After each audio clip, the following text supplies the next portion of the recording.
कर मजलिस में शामिल हुए हैं। मैं इन दोनों हजरात का मजलिस पार्टी में इनका वेलकम करता हूँ, इनका खैर मुक़द्दम करता हूँ और दिल की गहराइयों से मैं इनका खैर मुक़द्दम भी करता हूँ और इनका शुक्रिया अदा करता हूँ। मेरे अज़ीज़ दोस्तों और बुज़ुर्गों, ये मल्लेपल्ली डिवीज़न में असम्बली हल्के नामपल्ली में आज जलसा हो रहा है। तो मल्लेपल्ली एक ऐसा मुकाम है, मजलिस की तारीख़ में एक बहुत बड़ी अहमियत रखता है।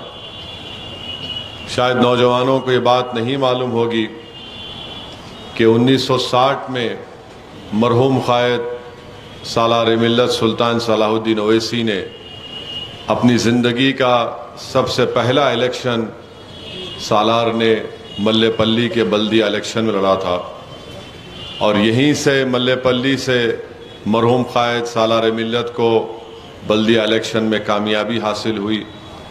और उस वक्त सालार के ख़िलाफ़ उस वक्त के एक बहुत बड़े लीडर कांग्रेस पार्टी के जनाब एम हाशिम साहब मरहूम सालार के ख़िलाफ़ इलेक्शन लड़े थे और बड़ा टक्कर का इलेक्शन था, वो बड़ा मुश्किल इलेक्शन था और मल्लेपल्ली की आवाम ने सालार को कामयाब किया बहैसियत रुकने बल्दिया।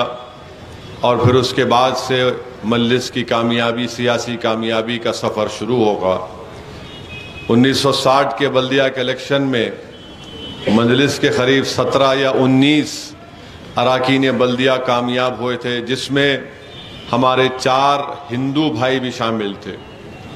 और जब मजलिस को इतनी बड़ी तादाद में अरकान बल्दिया कामयाब हो गए तो उस वक्त की कांग्रेस पार्टी परेशान हो गई और रातों रात उन्होंने क़ानून बना दिया कि उस वक्त हैदराबाद की बल्दिया अलग थी, सिकंदराबाद की बल्दिया अलग थी, तो क़ानून बनाकर हैदराबाद और सिकंदराबाद की बल्दिया को मिला दिया गया, इसलिए कि मजलिस के खौफ से उस वक्त की कांग्रेस पार्टी ने कारनामा ये काम किया।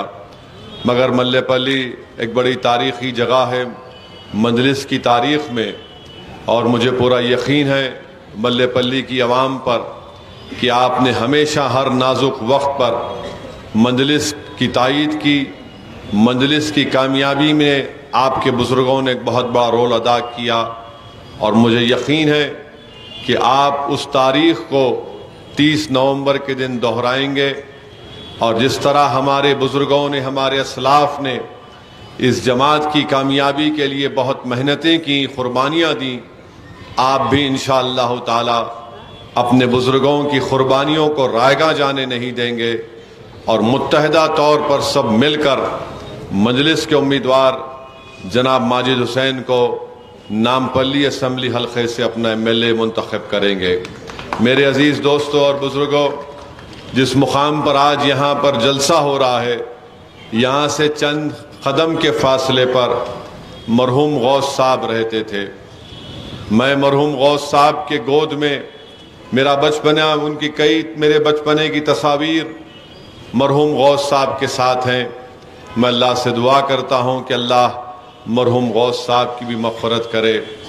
मैं जानता हूँ यहाँ पर सालार मिल्लत हर रमज़ान में इफ्तार की दावत में यहाँ पर आते थे और मैं उनके साथ यहाँ पर आता था। बहरहाल ये हमारे बुज़ुर्गों की एक बहुत बड़ी तारीख़ी सरज़मीन है जहाँ पर उन्होंने अपनी क़ुरबानियों से, अपनी जान की क़ुरबानी देकर भी मजलिस को मजबूत किया। तो मेरी तमाम नौजवानों से, मजलिस के ज़िम्मेदारों से, मेंबर से अपील है कि ये एक ख़ास जगह है, इस जगह की अहमियत को आप सामने रख कर अपनी सफ़ों में और इत्तेहाद को पैदा करके मजलिस को कामयाब करने की कोशिशें करें।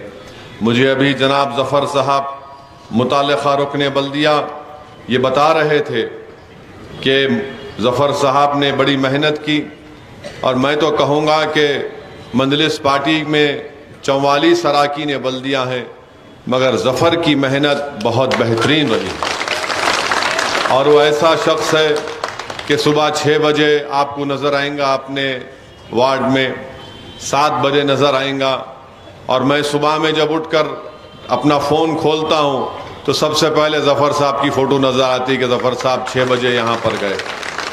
तो माशाअल्लाह अल्हम्दुलिल्लाह ज़फ़र साहब मेहनत कर रहे हैं, कोशिशें कर रहे हैं, दीगर अरकान बल्दिया भी, कासिम साहब भी, सरफराज साहब भी मेहनत करते हैं, मगर ज़फ़र साहब का दिन सुबह 6 बजे शुरू हो जाता। तो ज़फ़र साहब ने ये लिस्ट मेरे सामने पेश की है, जिसमें मैं आपके दरमियान में खड़े होकर बल्दी हल्के मल्लेपल्ली की आवाम को, जनता को ये बताना चाहता हूँ कि मजलिस के कॉरपोरेटर की मेहनत और नुमाइंदगी पर यहाँ पर मल्लेपल्ली मस्जिद से जो रोड है अली फॉरेस्ट तक वीडीसीसी की रोड डाली गई 29,50,000 की लागत से, और वैसे ही वीडीसीसी रोड शरीफ मिल्क की दुकान से सबा बैग्स की शॉप तक 50 लाख की लागत से वीडीसीसी रोड डाली गई। जेड कैफे जंक्शन से शरीफ दूध की दुकान तक वीडीसीसी रोड 15,50,000 की डाली गई। एक मस्जिद इब्राहिम के पिछले हिस्से में वीडीसीसी रोड का काम मुकम्मल हो गया 17,20,000 की लागत से। प्राइम फंक्शन हॉल में सीसी रोड डाली गई 8.5 लाख की लागत से।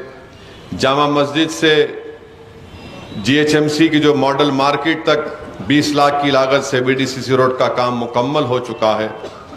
स्टार स्टेशनरी की दुकान से अन्नू भाई के ऑफिस तक 19,50,000 की वीडीसीसी रोड डाल दी गई। मल्लेपल्ली मस्जिद से अनवारुल्लाह कॉलेज तक वीडीसीसी रोड का काम मुकम्मल हुआ करीब 40 लाख की लागत से।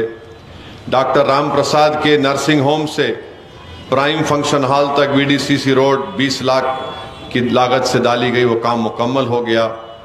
मल्लेपल्ली चौरस्ते से सलीम भाई के घर तक वीडीसीसी रोड डाली गई 10 लाख की लागत से।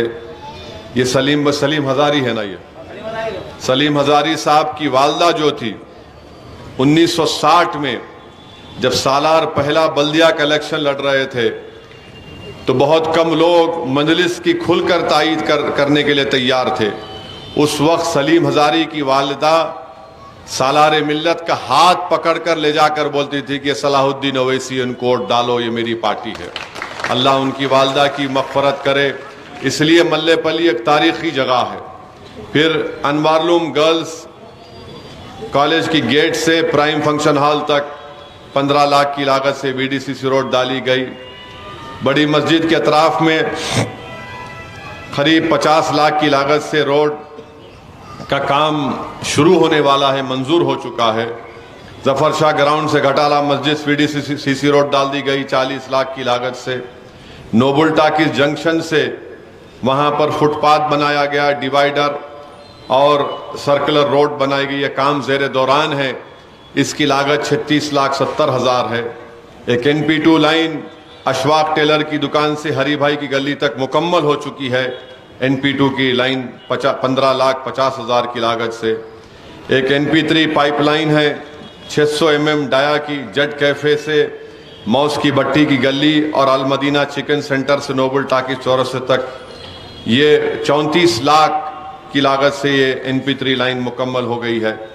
सीवरेज लाइन 300 mm की शरीफ मिल की दुकान से जोगी वाटर प्लांट तक डाली गई 20,50,000 की लागत से। वहीं पर सीवरेज लाइन डाली गई 300 mm की चार मीनार बैंक से घटाला मस्जिद तक 7,10,000 की। ड्रिंकिंग पानी की लाइन अली फॉरेस्ट से नोबल टाकिस चौरस्ते तक डाली गई 10,20,000 की लागत से। तो आप देखेंगे कि जफर साहब की नुमाइंदगी पर करीब 4,60,24,000 के काम सिर्फ मल्लेपल्ली के डिवीज़न में किए गए हैं। तो मैं आपको इसलिए बता रहा हूँ कि अक्सर मजलिस के मुखालिफिन बार बार एक टेप रिकॉर्डर की तरह इनके दिमाग में टेप चलता है कि खाली इन्हों जज्बाती तकरीर करते, इनके कोई लोग काम नहीं करते। तो वो लोग जानते नहीं कि जो जज्बाती तकरीर करता वही जज्बात में काम भी कर सकता है। जिसको तकरीर करना नहीं आता उसको काम करना भी नहीं आता। तो ये जो लोग हैं इनको सिर्फ एक ही दिखता है, मगर ये लिस्ट है कामों की, और आप गवाह हैं कि आप यहाँ पर रहते हैं और आपने इन कामों को देखा है जो मुकम्मल हो चुके हैं। तो इंशाअल्लाह ताला और भी जो काम रुके हुए हैं, मैं आपसे वादा कर रहा हूं कि इंशाअल्लाह ताला जल्द से जल्द उन कामों को मुकम्मल करवाया जाएगा। और ये काम मजलिस जो करवाई है, बिला लिहाज मज़हब व मिल्लत को देखकर हमने काम करवाया है। ये हमने नहीं देखा कि क्या मुसलमान का घर है, क्या हिंदू का घर है, या दलित का घर है, या बैकवर्ड क्लास की जनता का घर है। हमने यही देखा कि यहाँ पर इंसान रहते हैं और इनको ये तकलीफ दूर करना हमारी जिम्मेदारी है। इसी बुनियाद पर मजलिस काम करती आई है और इसी बुनियाद पर आगे भी मजलिस काम करते रहेगी। अब रहा सवाल ये कांग्रेस पार्टी का और बीजेपी पार्टी का। हाँ, दूल्हे भाई को बिठा दो। जल्दी जोश में आ गए उन्होंने। हाँ, खैर कोई बात नहीं। तो अब रहा सवाल कांग्रेस बीजेपी पार्टी का। मैं आपको बताना ये चाह रहा हूं कि कल दोपहर में हमारे मीडिया के लोग मेरे को एक कार्टून दिखाए। कार्टून में लिखा हुआ है कि निकाह की तकरीब है और असदुद्दीन ओवैसी खाजी है और उन्होंने शादी करा रहे बीजेपी की और बीआरएस की। आप सोचो, आप कार्टून बना के डाले, मेरे को कोई फर्क नहीं पड़ता, क्योंकि जो कार्टून बनाता उन्हें खुद कार्टून होता। तो खैर उन्होंने बना दिए। अब उसका जवाब देना ना, हम लोग खर्जा किसी का बाकी नहीं रखते, किसी का भी खर्जा बाकी नहीं रखते, हम नहीं रखते हम। अब मेरे को खाजी बना दिए। तो मैं पूछना चाह रहा हूं बीजेपी वाले से, अरे भैया वो भाभी उतनी दूर क्यों है, दिल्ली बुला लो ना उसको। अब खाजी के तौर पर मेरा फैसला ये है, लेके आओ उनको, दिल्ली को लेके आओ उनको, साथ रहना ना भाई। हाँ, हम ही तकलीफ उठाना, उन्होंने उठाना, उन्होंने खाली अकेले फिरते रहते। अब दूसरा उन्होंने बोले कांग्रेस। अब कांग्रेस के बारे में खाजी साहब का फैसला ये है कि इन्हें बेचारा 50 साल का हो गया, कब तक अकेला रहता, इसको भी कराओ। ये खाजी साहब का फैसला है। तो बीजेपी वालों ये याद रखो, तुम हमारी जबान का मुकाबला नहीं कर सकते। ये अपने पास बोलते ना, एक की पीठ लग जाना, हम लोग एक की पीठ लग जाते। अभी लोगों को बात करने का वो बोलते रहे, हौले खामोश चुप बैठ, ऐसे बोलना पड़ेगा इन लोगों को। कुछ भी कार्टून बना के डाल दिए। अच्छा, अब रहा सवाल ये कांग्रेस पार्टी के कैंडिडेट का। अब ये बोलते हैं कि मजलिस कम्युनल पार्टी है। 2014 में टीडीपी बीजेपी से कौन लड़ा? 2014 में इन्हीं बोल रहे थे मोदी जी ऐसे अच्छे हैं, मोदी जी फुला हैं, बहुत बोले इन्होंने। 2014 में मोदी के गोद में बैठ के गपागप चाय पिए बगैर दूध की। अब कौन सी दूध था या चाय थी नहीं मालूम, पिए जरूर, पेट में क्या हुआ नहीं मालूम। अब 2018 आया, इन्हों फौरन कांग्रेस पार्टी में चले गए। वहां जाके फिर हमारे को तो गाली दे रहे उन्होंने, अब बीजेपी को भी कुछ बोलना शुरू कर दिए।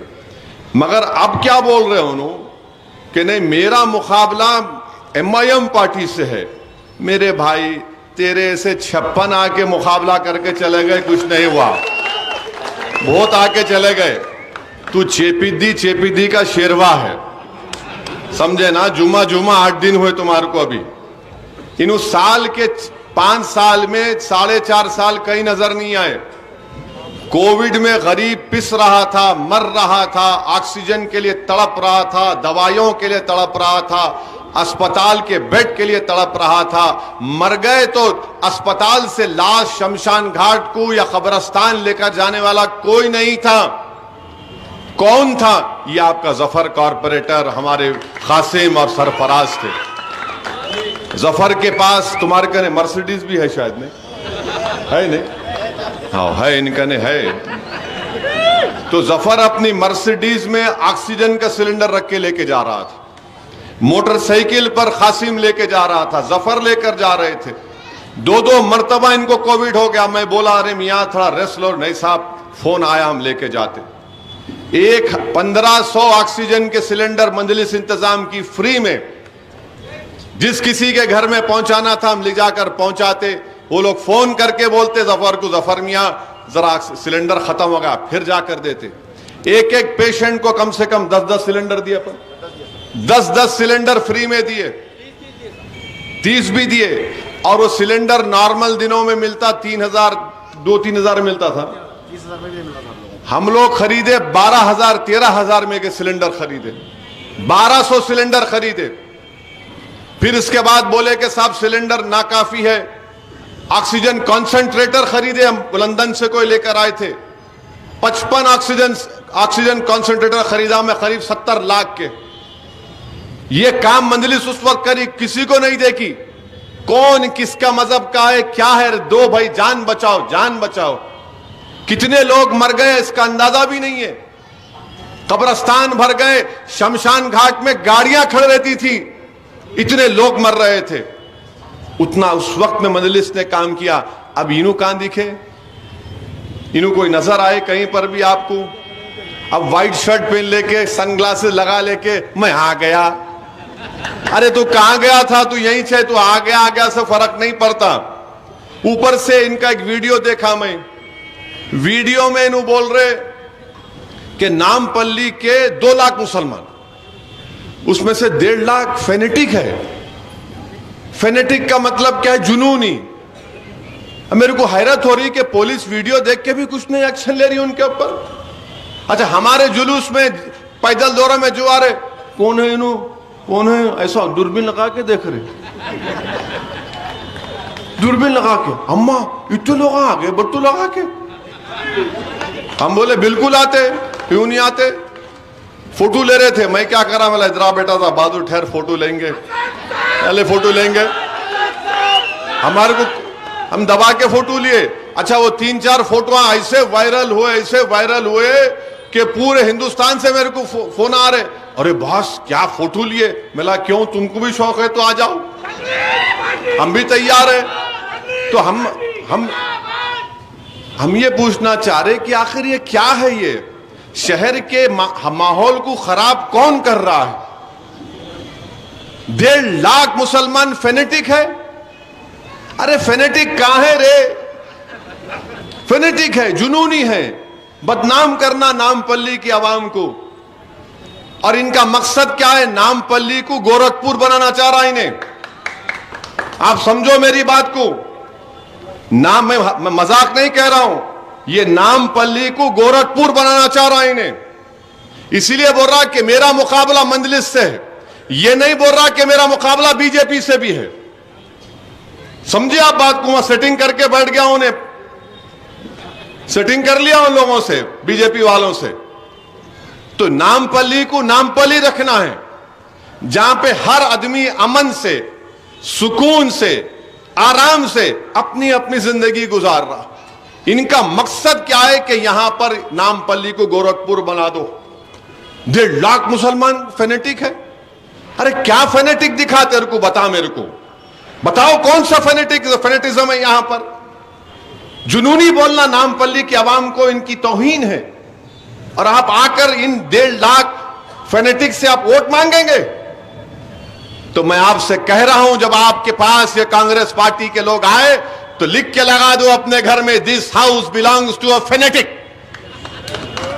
ये फेनेटिक लोगों का घर है, यहां पर तुम्हारे जैसे दीवानों की जरूरत नहीं, आउट। तो आपको एक अच्छा फैसला लेना है। ये लोग नामपल्ली के भाईचारगी के दुश्मन है, ये लोग नामपल्ली के अमन के, डेवलपमेंट के दुश्मन है। अभी हमारे भाई बता रहे थे जो कांग्रेस पार्टी से अल्हम्दुलिल्लाह यूथ कांग्रेस के जनरल सेक्रेटरी इस्तीफा देकर आए, मोहतरम जनाब अब्दुल करीम साहब, अच्छी बात बताए मेरे को उन्होंने। वो क्या था, क्विज? हाँ, राजीव गांधी एक क्विज कंपटीशन किए थे कांग्रेस वाले। वो क्विज कहां चलेगा? इतने प्राइज देंगे, वो घड़ी देंगे, गाड़ी देंगे, फुला देंगे, अमका देंगे, डमका देंगे, कुछ भी नहीं। और खुद राहुल गांधी पोस्टर है राजीव उनके वालिद का, क्विज कंपटीशन। कहां गया वो पूरा? वो किधर गया पूरा? वो इसका कोई जवाब नहीं दे पाते हैं। बहरहाल इनका मकसद एक ही है मेरे भाई, कि अब इलेक्शन हारेंगे, इसके बाद फिर जाके सो जाएंगे, फिर 23 तो हो गया, अब 28 के इलेक्शन से 4 महीने पहले लामिया व्हाइट शर्ट ला ले, मैं पहन के आता हूं, व्हाइट शर्ट पहन के आ जाते। अब हारेंगे इंशाल्लाह, बल्दिया का इलेक्शन आएगा, फिर एक 3-4 दिन उठेंगे, फिर सो जाएंगे। भाई ये राजनीति सियासत करने का तरीका नहीं है। आप तो कौन कौन सी पार्टी बदल दिया ये शख्स। अच्छा बीजेपी मिली भी है इनसे, याद रखो मेरी बात को आप। ये शख्स पूरी कोशिश कर लिया, बीजेपी भी, इसका वीडियो है, मैं बीजेपी में जा रहा हूं, मैं वहां जा रहा हूं। अब राहुल गांधी हमको गाली देते, अरे भाई तुम्हारा जिसको तुम कैंडिडेट बनाए उन्हें खुद बोल चुका है मैं बीजेपी में जाऊंगा। वो रामपल्ली के 1.5 लाख मुस्लिम अकलियत को कहता है फेनेटिक, और आप बोल रहे भारत जोड़ो। क्या जोड़ो ये। मेरे अजीज दोस्तों और बुजुर्गों, इसीलिए मेरी आपसे अपील है कि इस भाईचारगी को बरकरार रखिए। हैदराबाद में आज से 1.5-2 महीने पहले मिलादुन नबी सल्लल्लाहु अलैहि वसल्लम का जुलूस था, गणेश का भी जुलूस था। सबसे पहले मैं बोला कि देखो हैदराबाद की अमन को बरकरार रखना है हमको। और क्या हुआ, मुसलमानों ने फैसला लिया कि गणेश त्योहार का जुलूस बड़ा होता है, वो जाएगा उस दिन, हम 2 दिन के बाद जुलूस निकालेंगे। ये पूरे इंडिया में पहली मर्तबा हैदराबाद से हुआ, तो उसको देखकर सब दूसरे शहर और स्टेट्स बोले कि हाँ हमको भी ऐसा करना पड़ेगा जो हैदराबाद ने किया। ये माहौल को आपको हमको बरकरार रखना है। बीजेपी हो कांग्रेस हो, एक सिक्के के 2 रुख हैं। अब ये कांग्रेस पार्टी ने कर्नाटका के इलेक्शन में बोला था, आपको याद होगा, याद दिला रहा हूं, थोड़ा याद दिला रहा हूं आपको, हम पावर में आते ही बजरंग दल को बैन कर देंगे। याद है नहीं, ये भूल गए? याद है ना? 6 महीने हो गए, 6 महीने हो गए प्यारे, भूल गए राहुल गांधी तुम? मैं उस वक्त भी बोला था ये ड्रामा है, नाटक है, मगर हमारे बेचारे मासूम मुसलमान, अरे नहीं भाई बैन कर देते। अरे मला कहां करते रहे, मिले हुए हैं, दोनों एक ही है, एक ही पॉकेट से मारने वाले हैं दोनों भी, मगर नहीं बैन। 6 महीने हो गए, कहां का बैन हुआ बजरंग दल? बजरंग दल पे कहां बैन हुआ बताओ मेरे को आप। बजरंग दल पे बैन नहीं हुआ। फिर बोलते हैं मंजलिस, राहुल गांधी कांग्रेस वाले, मंजलिस ऐसा कर रही। अरे सिकंदराबाद का पार्लियामेंट इलेक्शन मंजलिस कहां लड़ी? मंजलिस नहीं लड़ी। किशन रेड्डी कैसा जीते? तो मालूम हुआ जो फेनेटिक बोलता उन्हें उनका काम किया। हैदराबाद लड़ रहा था मगर पूरा यहां पर किशन रेड्डी का काम किया, हम तो नहीं लड़े। और नामपल्ली का जब रिजल्ट आया पार्लियामेंट इलेक्शन सिकंदराबाद का, यहां बीजेपी कामयाब नहीं हुई, टीआरएस को बढ़ के वोट मिले थे। अब आप बताओ कितने इनके झूठे इल्जामात। अने जो कुछ भी है असदुद्दीन ओवैसी जिम्मेदार है। हाँ मैं जिम्मेदार हूं, 50 साल का हो गया, शादी नहीं करा, मैं जिम्मेदार हूं। हाँ? अब ऐसा हो गया कि किसी कांग्रेस के घर में क्या बोलते आपके कोई चिड़िया है या मुर्गा है, सुबह सुबह फजर को जफर वहां से गया तो मुर्गा सुबह में पुकारना भूल गया, बाद में पूछे कहीं को नहीं पुकारा, तो बोले नहीं मंजलिस का जफर गया, मैं नहीं पुकार सका। अरे कोई बात है? अब किसके पास बकरी है, वहां से सामने से कासिम चला गया, नहीं बकरी दूध नहीं, कहीं को नहीं दी, नहीं कासिम मंजलिस का चला गया, बकरी दूध नहीं देती बोली। अरे क्या आखिर हर चीज हमारे पे डाल दी। इन्हों मिले हुए है, उन्हों ऐसा कर रहे, इन्हों ऐसा कर रहे। यानी जो कोई भी दिल्ली से पैराशूट में उतरता, चाहे मोदी जी हो या अमित शाह हो या ये राहुल हो या जो भी कांग्रेस का जितने भी उनके जो भी है उतरते, काल एक ही बात, असदुद्दीन ओवैसी ओवैसी ओवैसी ओवैसी ओवैसी। अरे मेरी शादी हो गई रे भाई, अब कहीं को मेरी दरियाफ्ती कर रहे, ये उम्र में तो नहीं करना ना। नहीं हर आदमी आ रहा, मोदी, अब मोदी आ रहे, स्टीयरिंग ओवैसी के हाथ में है। अब अमित शाह बोलते हम वो करेंगे, इन्हों राहुल आते, इन्हों मिले हुए है। अरे तुम लोग पहले बैठ के डिसाइड कर लो, मैं तुम्हारे को नीलोफर होटल ले जाके चाय पिला तो नीलोफर की चाय, नीलोफर का बन मस्का, सुभान बेकरी का उस्मानिया बिस्किट, कराची बेकरी का चेरी बिस्किट मैं पैसे देता हूं, मोदी को राहुल को बिठा के दोनों को पिलाता हूं, तुम दोनों तय करके बोलो मैं क्या हूं। हाँ भाई तो है, वो है बोल के ना, उन दोनों तो दूल्हे नहीं बन सकते नहीं ना।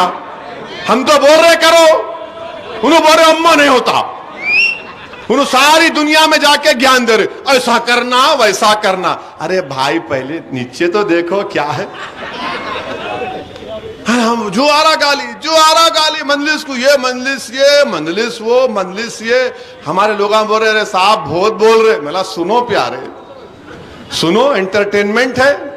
आपकी पार्टी का नाम ले रहे तो मालूम हो गया कि इनकी दिलो दिमाग पर मंजलिस की पतंग छा चुकी है और इनको मालूम इनकी शिकस्त यकीनी है इंशाअल्लाह ताला। नाम पल्ली से इनकी शिकस्त यकीनी है। अब कुछ नहीं बोल रहे ना। अच्छा हद तो ये हो गई कि केसीआर को भी नहीं बोल रहे, खाली मेरे पीछे पड़े हुए हैं। हाँ जो आ रहा मेरे पीछे, मैंने मेरे को कोई फर्क नहीं पड़ता, मगर मैं इंसान हूं, कोई लैला हूं क्या मैं? जो देखो ऐसा उन्हों ऐसा कर रहे, उन्हों वैसा कर रहे, अरे फुला कर रहे। अरे बाबू यहां हम इस मुकाम पर पहुंचे तो 65 साल की मेहनत लगी, जेलों को जाना पड़ा, लाठियां खाना पड़ा, हमारे बुजुर्गों को अपना बहुत कुछ कुर्बान करना पड़ा, तब जाकर हम यहां पर आए। हम कोई चमन में चल के यहां तक नहीं आए, हम कोई मुंह में लालीपाप लेकर यहां पर नहीं आए। मेरी गाड़ी पर गोलियां चलाई गई, ये सब सामना करके हम यहां पर आते हैं। और आप आके बोलेंगे हम ऐसा कर देंगे, कुछ भी नहीं कर सकते तुम मुकाबला करना चाह रहे, बराबर मुकाबला होगा इंशाअल्लाह ताला जमहूरी तरीके से।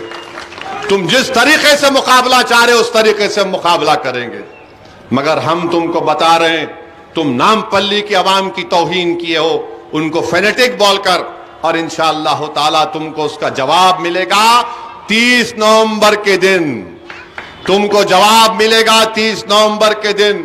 तुमने गाली दी है, तौहीन की है नामपल्ली की जनता की, नामपल्ली के गरीब और मासूम लोगों की, उनको फेनेटिक कहकर इंशाअल्लाह ताला ये पूरे फेनेटिक तुमको जवाब देंगे।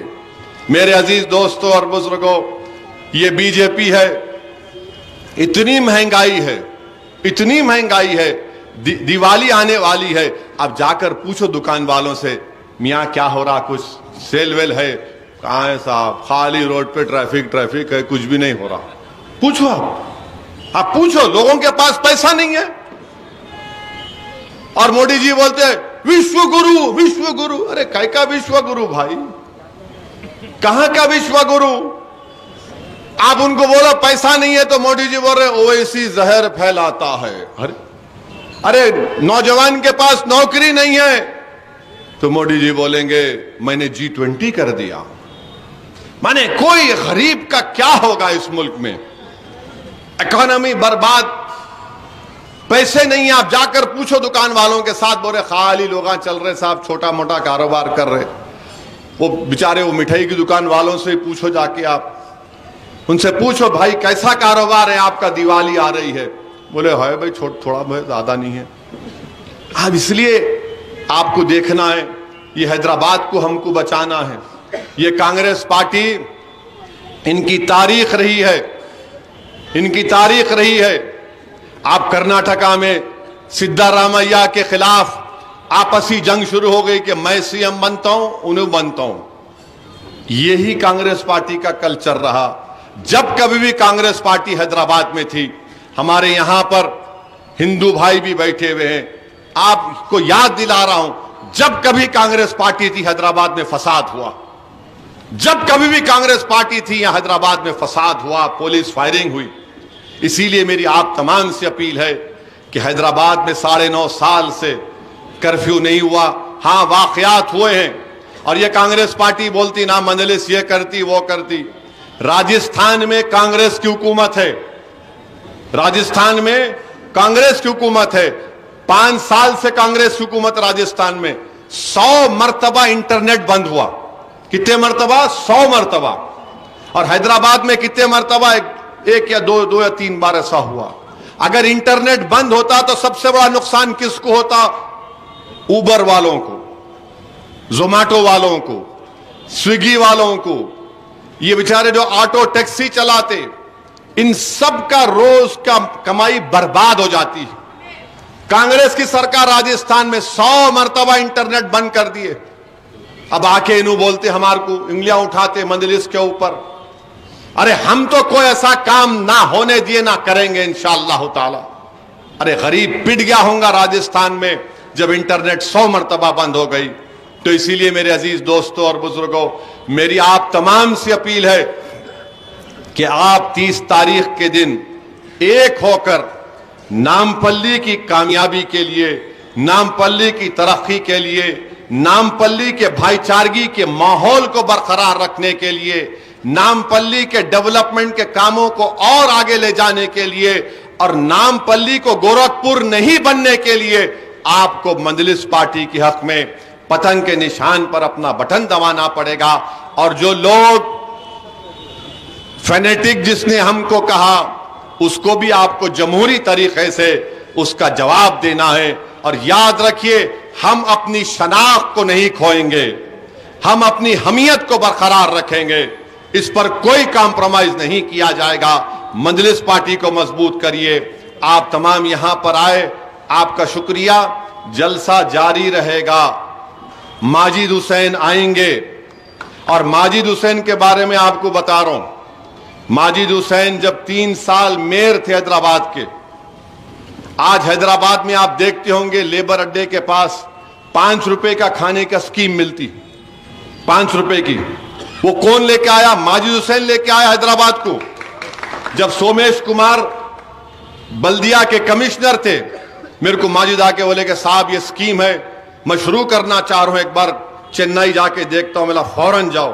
देख कर आए, हैदराबाद में शुरू किए। आज वो गरीब लेबर 5 रुपए में, कोई गरीब हो उसको गरम गरम खाना तो मिल जाता है भाई। ये कौन लाए? माजिद हुसैन लेकर आए हैदराबाद में। फिर आपको और एक बता रहा हूं, ये आप देखे होंगे सालारे मिल्लत वाटर प्लांट 10 रुपये डालते, 5 रुपये डाले तो 10 लीटर पानी आता ना, 20 लीटर आता। ये स्कीम भी माजिद शुरू किया हैदराबाद में। 5 रुपये डाले तो आपको बिस्लरी के जैसा साफ पानी 20 लीटर आता। माजिद जब मेयर था, ये माजिद स्कीम शुरू किया। ये स्कीम पहले माजिद शुरू किए थे अपने वार्ड में सैयद नगर पे। उसके बाद मैं बोला भाई पूरे हैदराबाद में शुरू करो। क्यों? क्योंकि पूरी बीमारियों का जड़ पानी है। सबसे ज्यादा गंदा पानी पीकर बीमार पड़ते बच्चे और बूढ़े लोग। ये काम माजिद किया। मैं आपको तयखुन दे रहा हूं, माजिद को इंशाअल्लाह वोट देकर कामयाब करिए। ज़हीन आदमी है, मेहनती है। मुझे यकीन है कि नामपल्ली में और 4 चांद लगा देगा माजिद हुसैन इंशाअल्लाह ताला। तो ये मंजलिस का काम करने का तरीका है। तो मेरी आप तमाम से अपील है कि 20 तारीख के दिन, 20 नवंबर के दिन आप अपने के कोर्ट का इस्तेमाल करिए। और जिस जगह पर जलसा हो रहा है, मेरे एक बचपने के दोस्त मेहदी अली खान का घर भी यहां पर है। कहां जफर घर? ये घर हमारे दोस्त मेहदी अली खान का है। निजाम कॉलेज के ज़माने में हम बहुत यहां पर आकर बैठते थे, जब कोई हमको जानता भी नहीं था। अच्छे दिन गुजरे। अल्लाह हमारे दोस्त मेहदी अली खान को, जो आजकल अमेरिका में है, उनके भाई रहते हैं, उनको खुश रखे। बहरहाल मेरे अजीज दोस्तों, इस नामपल्ली से, इस मल्लेपल्ली के इलाके से मेरी बड़ी यादें हैं। हमारे नानी का घर बड़ी मस्जिद के सामने था। हमारे नानी का घर, मेरा तकरीबन बचपना उस नानी के घर में गुजरा। और हमारे नानी के घर के सामने एक मिठाई की दुकान थी। मरहूम आबिद भाई तबलीगी जमात के वहां आके बैठते थे। हाँ, बाबा स्वीट हाउस, भाई नाम याद। मैं जानता हूं इन तमाम चीजों को, भुला नहीं हूं और ना कभी भूलूंगा इंशाअल्लाह ताला। आप से ये फिर अपील कर रहा हूं कि 20 नवंबर के दिन अपने के कोर्ट का इस्तेमाल करिए। सुबह के वक्त में पोलिंग कराना, सुबह के वक्त में। अब ये नहीं बोलना कि नहीं जरा नाश्ता कर लेता हूं, वो बंडी पे गया उन्हें इडली बड़ा लाने। अरे वो दिन भर चलता बाबा, पहले जाओ अपने फैमिली को लेके जाइए, अफराद ख़ानदान को लेके जाइए, अपनी माँ बाप को लेके जाइए, अपनी वाइफ को, अपनी बीवी को, बहन को लेके जाइए और डला के आके बैठ जाना। उसके बाद क्या करना? सोना नहीं, जरा फोन को, खिलौने को खोलना, फोन करना, क्या रे गया नहीं गया, तुम गए नहीं गए, जाओ मियाँ जाओ, जाके वोट डालो, पतंग को वोट डालो। फोन करके याद दिलाना लोगों को। फेनेटिक बोला था इन्हें हमारे को फेनेटिक बोला था, अब फेनेटिक बन के वोट डालना है मजलिस को। तो दिन भर फोन करिए, लोगों को तरगीब दीजिए, समझाइए। पोलिंग परसेंटेज 100% होना चाहिए, 100% पोलिंग होना चाहिए, कोई रोक नहीं सकता आपको। जिसका नाम है वोटर लिस्ट में उन्हें जाके वोट डालना। और इंशाअल्लाह ताला मुझे यकीन है कि आप तमाम का ताउन से, आप तमाम की मेहनत से, आप तमाम की मोहब्बत की बिना पर इंशाअल्लाह ताला एक बहुत बड़ी कामयाबी से इंशाअल्लाह ताला माजिद हुसैन नामपल्ली का मेले मुंतखब होगा। आप तमाम का बेहद शुक्रिया। मुझे अभी जाना है चंचलगुड़े को, इसीलिए आपसे इजाजत चाहता हूं। बहुत बहुत शुक्रिया। Thank you. सलाम अलैकुम।